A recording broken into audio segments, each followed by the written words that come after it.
నిజామాబాద్ జిల్లా ప్రజల పసుపు బోర్డు కళ సాకారమైంది. అనేకేళ్లుగా రైతుల పోరాటం ఫలించింది. నిజామాబాద్ జిల్లాలో ఏర్పాటైన పసుపు బోర్డు కేంద్ర మంత్రి పీయూష్ గోయల్ ఢిల్లీ నుంచి వర్చువల్గా ప్రారంభించారు. ఇక ప్రారంభోత్సవంలో కేంద్ర మంత్రి బండి సంజయ్తో పాటు ఎంపీ ధర్మపురి అరవింద్ పాల్గొన్నారు. నిజామాబాద్లో ఏర్పాటు చేసిన కార్యక్రమంలో బోర్డు జాతీయ చైర్మన్ పల్లె గంగారెడ్డి, అదేవిధంగా ఎమ్మెల్యే రాకేష్ రెడ్డి, ధన్పాలు సూర్యనారాయణ పాల్గొన్నారు. నిజామాబాద్, కరీంనగర్, ఆదిలాబాద్ జిల్లాల రైతులు భారీగా తరలివచ్చారు. ఇక పసుపు బోర్డు కోసం ఎంపీ అరవింద్ కేంద్రంపై ఒత్తిడి చేశారని పల్లె గంగారెడ్డి అన్నారు. బాండ్ పేపర్ రాసిచ్చిన అరవింద్ ఇచ్చిన మాట తప్పలేదని గుర్తు చేశారు.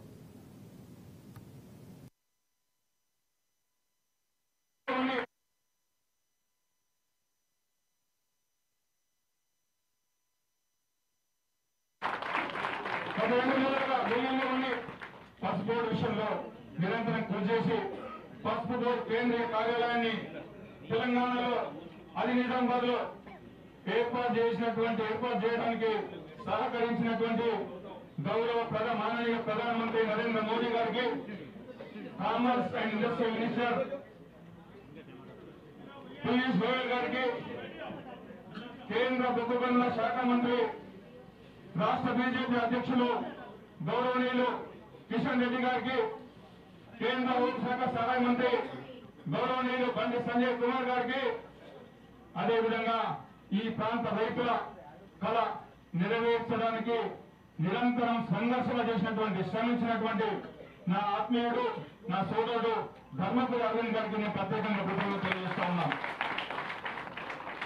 ఈ తెలంగాణకు, ఈ నిజామాబాద్ కు పసుపు ఏర్పాటు చేయించడమే కాదు, మహారాష్ట్ర వాళ్ళు కూడా అడిగిండు, వేరే రాష్ట్రం వాళ్ళు కూడా అడిగిండు, చైర్మన్ మీరు బోర్డు ఏర్పాటు చేసుకుంటున్నాం తెలంగాణలో, మీ నిజామాబాద్ జిల్లాలో కనీసం చైర్పర్సన్ అన్నా కూడా మా రాష్ట్రానికి ఇవ్వని అడిగిండు. లేదు, అనేక సంవత్సరాలు పోరాటం చేసినటువంటి కుటుంబాల నుంచి వాళ్ళు వచ్చిండు. ఆ కుటుంబాల నుంచి వచ్చినటువంటి ఒక కుటుంబానికి సంబంధించినటువంటి ఒక సామాన్య కార్యకర్త అయినటువంటి అనేక సంవత్సరాలు, దాదాపు 32 నుంచి 33 సంవత్సరాలు భారతీయ జనతా పార్టీ ఉన్నతి కోసం కష్టపడినటువంటి ఒక కార్యకర్తని నేను సూచిస్తున్నా. ఆ కార్యకర్త పేరును ఫైనల్ చేయాలని చెప్పేసి అందరం రిక్వెస్ట్ చేయడం జరిగింది.